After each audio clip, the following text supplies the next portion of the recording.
Silêncio, pessoal, vamos se acomodar então. Todo mundo aí? Vamos dar início então ao segundo bloco do debate. Esse bloco terá perguntas entre os dois candidatos.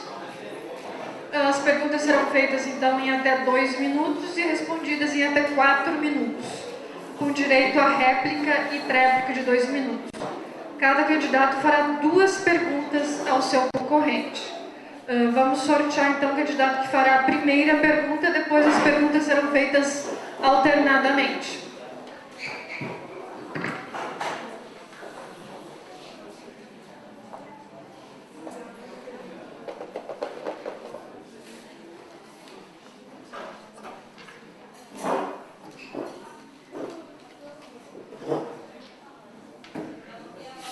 O candidato Marcelo, então, pode fazer a pergunta. 2 minutos. Doutora Cláudia, uma das grandes preocupações das comunidades mais novas do nosso instituto, dos campinovos, é a questão dos seus prédios. A falta dos prédios novos implica problemas para as salas de docentes, problemas para a organização dos setores, problemas de sala de aula, de laboratórios, problemas graves, problemas de aberturas de novas turmas. A minha pergunta é simples. Por que as obras do Instituto não caminharam no ritmo que deveriam ter caminhado, não acompanham o ritmo do resto do país? Essa pergunta é muito importante para que a gente possa sempre deixar bastante claro para as pessoas que a situação da obra, principalmente no caso que diz respeito ao Osório, é uma situação atípica dentro do Instituto. A obra do Campus Osório teve 3 licitações. Uma licitação impugnada no início, uma licitação logo depois que que a empresa ganhou e abandonou a obra, e uma terceira licitação, onde a licitação foi parar sob júdice, ficou quase 2 anos sob júdice. Então a obra não está atrasada, é importante que se diga, a obra está no cronograma, a partir do momento que ela foi licitada, se iniciou, aliás, ela está adiantada a obra, porque a empresa tem trabalhado 24 horas por dia para colocar a escola em funcionamento até o final do ano. E foi exatamente isso o acordado com a licitação. Além disso, eu acho que é muito importante destacar, e eu imagino que também todos vocês devam acompanhar, que nós temos aí uma grave crise da construção civil. Nós tivemos problema de material, nós tivemos problemas de... e quando falo nós, eu não falo nós, a Cláudia, é muito importante que fique claro isso. A gente fala nós, o Brasil, né? Teve problema com mão de obra. Esses dias, por exemplo, eu conversava com um dos empreiteiros e ele me dizia que ele precisava de pessoas qualificadas para trabalhar. E eu disse, mas é impossível que vocês não consigam alguém para trabalhar na construção civil. Mas eu preciso de alguém que saiba ler um mapa, por exemplo. E muitas vezes, principalmente na construção do litoral norte, que todos vocês devem conhecer, essa é uma situação bastante complicada. Também queria deixar bem claro uma coisa, essa questão de que o nosso instituto é o instituto mais atrasado, conforme o professor Marcelo tem dito, ela não é verdade. Nós temos, só aqui no estado do Rio Grande do Sul, o Instituto Federal, o Farroupilha tem obras atrasadas em quase 1 ano, o Instituto Sul-Rio-Grandense tem uma obra paralisada, inclusive, em situação pior do que a nossa, porque ela está paralisada, ela não foi adiante. Nós temos o Instituto Federal de São Paulo, com algumas obras bastante atrasadas. Hoje, no Brasil, a média de atraso de obra hoje é algo em torno de 12 meses. Por quê? Justamente por esses problemas que são conjunturais do país. E eu acho que é importante dizer que é o seguinte, nós enfrentamos, sim, a situação. Tanto enfrentamos que estivemos aqui várias vezes com a prefeitura, para poder solucionar, com a Câmara de Vereadores, para poder solucionar os problemas, e a solução encontrada foi justamente, paliativamente, estarmos com a escola funcionando em termos provisórios. Gostaria de dizer, professor, que a gente não costuma não enfrentar os problemas. O que a gente não costuma fazer é ficar se lamentando. A gente age, a gente implanta, a gente faz as coisas acontecerem. 2 minutos, então, para a réplica. Professora, eu não discordo que a senhora tente enfrentar os problemas, mas não houve a solução para o problema. É interessante que no Instituto todas as obras são atípicas. Nós temos problemas em Osório, que são diferentes dos problemas de Caxias, são diferentes dos problemas da Restinga, são diferentes dos problemas de Canoas, mas todas as obras têm alguns problemas. A obra está adiantada. Como que a obra está adiantada? Agora nós contamos a partir do momento em que a última licitação deu certo. Mas os problemas de licitação são responsabilidade da reitoria. É a reitoria que deve montar licitações que evitem ações, que evitem impugnações. É isso que um gestor deve fazer.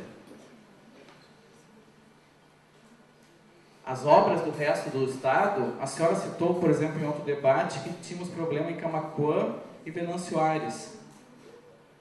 Bom, Camaquã está funcionando, mesmo com obras ainda está funcionando. E Venâncio Aires, de acordo com as informações do instituto, do respectivo instituto, as aulas iniciam agora em agosto. Então, será que nós não temos a percepção da gravidade desse atraso? Essa percepção ela é necessária para que isso não se repita.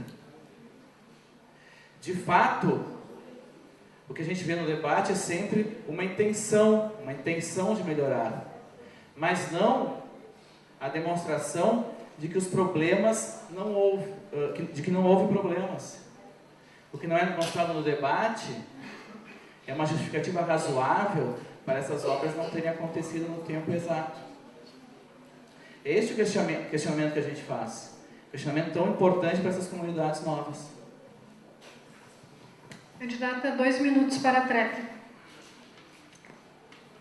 Ninguém disse aqui, pelo menos não foi isso, acho que vocês não viram isso, não disse que não foi, que não houve problemas, professor. Eu justamente disse que nós tivemos problemas. E que esses problemas foram, de certa forma, alheios à vontade da reitoria. E eu não preciso ficar repetindo isso, porque a comunidade de Osório sabe. Nós somos absolutamente transparentes com isso. Estivemos aqui falando várias vezes nas rádios, na Câmara de Vereadores, com a Prefeitura, explicando o processo. Eu gostaria só de dizer que, quando eu falo que as obras são atípicas, não é porque elas são atípicas, porque o Instituto Federal do Rio Grande do Sul é uma coisa diferente. Não. Na realidade, o que nós tivemos aqui, e eu gostaria que o senhor talvez me desse uma solução melhor para isso, né? Porque a gente teria que ter negociado com o Ministério Público para poder resolver o problema da obra, porque a obra estava sob júdice. Eu acho engraçado, porque parece que o senhor tem soluções mágicas para resolver as coisas, e eu gostaria muito que o senhor, como conselheiro do Consup, tivesse nos ajudado, então, naquele momento, já que o senhor tem as soluções ideais, para resolver, então, essas situações. A grande verdade é o seguinte: nós implantamos os cursos em Osório, a Prefeitura, que tem sido uma grande parceira nossa, tem nos ajudado a colocar essa escola em pé, e é isso que nós estamos fazendo. Nós estamos implantando os cursos, nós estamos implantando a escola. Agora, teremos sim a necessidade de uma fase 2. Eu gostaria que, inclusive, o senhor também, como conselheiro, nos ajudasse na distribuição orçamentária, uma distribuição orçamentária mais favorável, inclusive, que os outros campi não fiquem com tanto recurso, para que a gente possa ter aí mais recursos para a obra de Osório. Candidata Cláudia, então, pode fazer a sua pergunta ao candidato. Bom, professor Marcelo, a democracia, e isso é uma coisa muito importante, inclusive porque nós estamos aqui dando uma aula de cidadania para os nossos alunos, a democracia tem pautado o nosso debate.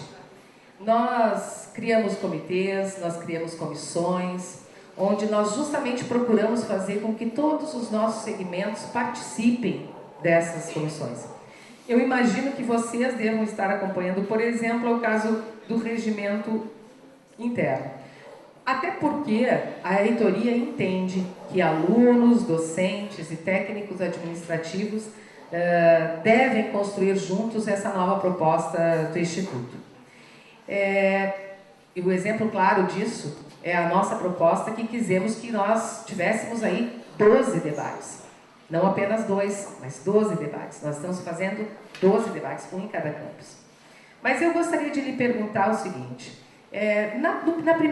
no primeiro processo que nós tivemos mais importante do Instituto, e é bom que os alunos saibam porque chegaram depois disso, foi a Estatuinte. A Estatuinte consolidou, construiu o nosso Estatuto.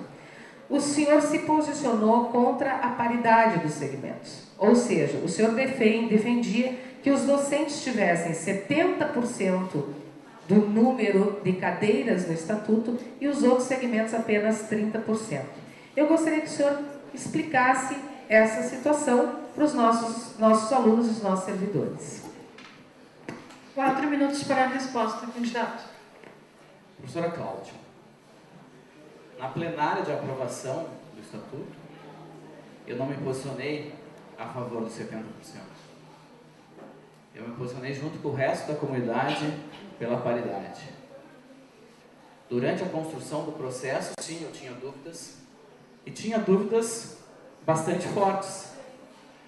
Dúvidas provavelmente da minha herança da universidade, onde a gente trabalha com 70%. E fiz questionamentos, mas são questionamentos que foram feitos para a formação da ideia final. E a formação da ideia final foi clara. O Estatuto garante 1/3 para cada um. Além disso, durante a confecção do nosso regimento interno agora, todas as comissões do meu campus, do campus Porto Alegre, apresentam a paridade. E eu fui um dos defensores dessa paridade na comissão que fez a minuta. Porque essa visão, ela mudou. Essa visão é clara, a paridade.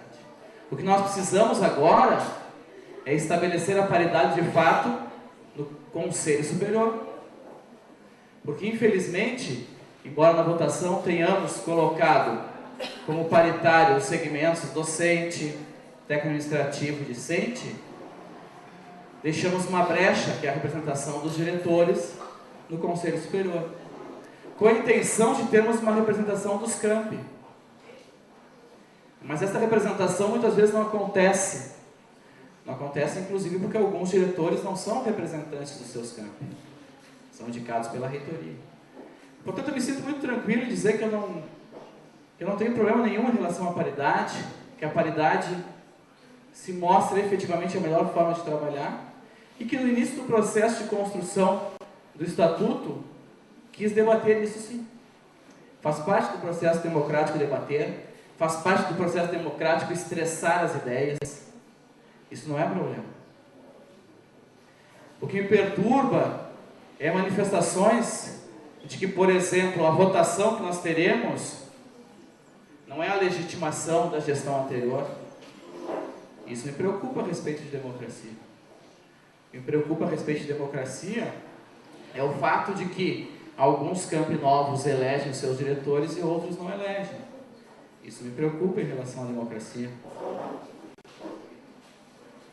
Então eu me sinto muito tranquilo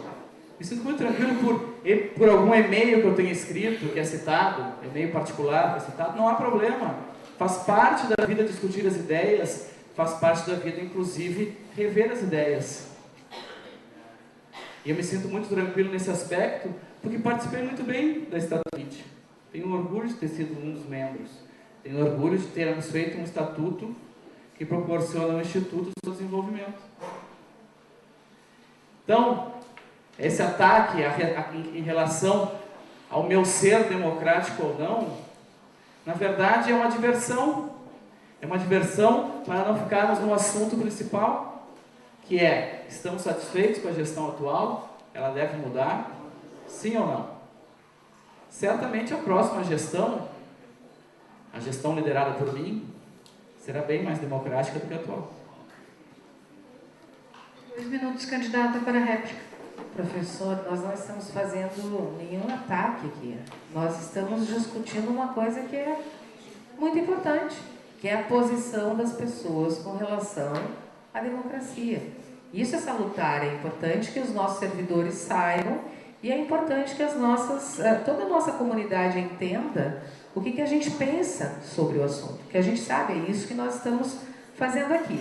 Eu gostaria de dizer que, assim como o senhor, de certa forma, nos disse antes que nós estávamos sendo contraditórios, porque nós não conseguíamos provar por que a obra não tinha sido feita, que tinha sido feita, que não tinha sido feita, eu gostaria de dizer que também a sua posição é contraditória. O senhor diz que defende a paridade, mas o senhor questionou isso. Na sua visão, naquele momento, pode até ser que de lá para cá o senhor tenha mudado de ideia, professor. Perfeitamente legítimo que as pessoas mudem de ideia.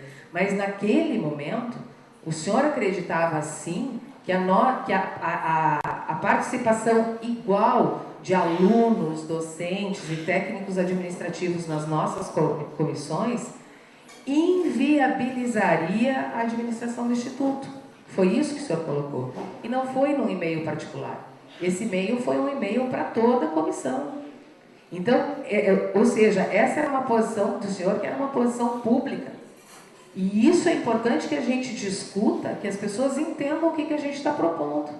Democracia é isso, as pessoas precisam saber o que a gente pensa para poder votar naquela proposta e naquela pessoa que eles entendem que seja a melhor proposta para o Instituto de 2011 e 2015. A réplica, candidato, 2 minutos. É fundamental que as pessoas conheçam em quem vão votar. Eu não tenho dúvida disso. E as pessoas conhecem os 2 candidatos. Conhecem o Marcelo e conhecem a Cláudia. Conhecem o que foi feito até aqui. Conhecem o que não foi feito até aqui. A minha posição a respeito da paridade, eu repito, ela se expressou por uma votação pública. Ela se expressou pelo resultado da Estatuinte. Eu não tenho problemas de expressar minha opinião por e-mail. Eu não tenho problemas de discutir. Eu não tenho problemas de acatar as opiniões em contrário. Isso é um belo exemplo. Isso é um belo exemplo do que pode acontecer. Um gestor tem que saber ouvir as pessoas e ver que o caminho que está trilhando não é o mais adequado. O que nós temos no Instituto atualmente é, sim, a gestora ouvindo as pessoas, identificando os caminhos que não estão adequados, a partir do processo eleitoral, não durante os 2 anos e meio. É assim que a gente muda. A gente muda para dar tempo de melhorar. Na votação, o meu voto foi o voto adequado. Na discussão anterior, a minha ideia certamente não era mais adequada. Então esse é um assunto que para mim é muito tranquilo discutir. É um assunto que mostra a postura de quem pode ser gestor. A postura de alguém que ouve, debate e na dialética consegue mudar. É assim que funcionam as coisas.